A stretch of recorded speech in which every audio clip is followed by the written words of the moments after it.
इनका के प्राइवेट में धोले बड़ा है सरकारी न बड़ी इनका का प्राइवेट सोचे लगा तने सोचे लगा आगे बस कर रे फगली रहे दे आ दर्द दिल बड़ी वो पहले सहे दे मेरे बाबू मेरे सोना तुम इश्क में ना रोना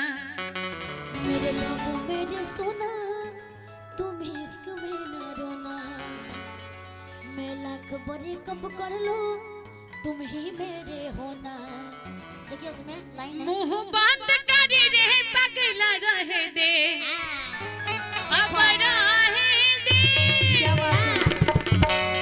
अरे मुंह बंद कर हमारो के कुछ कहे दे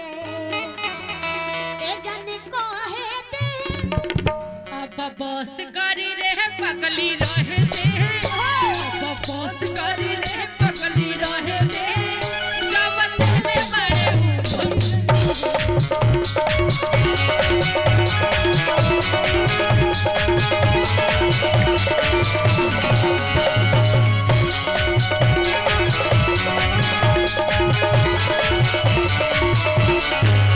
मेरे सोना तुम इश्क में ना रोना कब कर लो तुम ही मेरे होना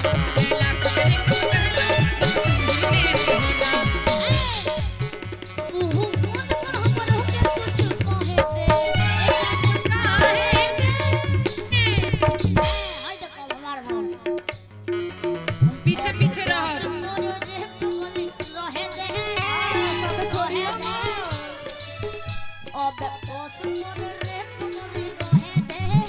जब दिल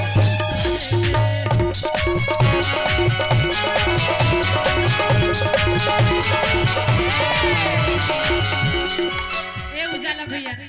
अंकेश भैया है सागर भैया हमहु कुछ कहत तनी हेने आव राजेश भैया के नेरी आव मेरे बाबू मेरे सोना तुम मुझसे जुदा ना होना मैं लाख ब्रेकअप कर लूं तुम ही मेरे होना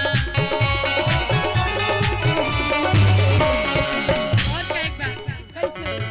मुंह बंद कर रे पगली रहे दे अब रहे दे बार बार कहत तने कुछ कहे दे तनी तो सब कुछ कह ले तने ना मुंह बंद कर हमारो के कुछ कहे दे मत कहना हमरा तकलीफ होता हम तहरा के कहत रे मुंह बंद कर अरे नम्र तवर रहे दे मुंह बंद कर हमारो के कुछ कहे दे ए जान कहे दे जब बोल कर रे रहे दे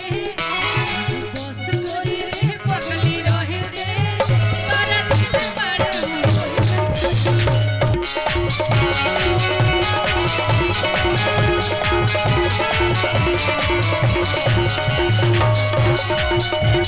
Thank you.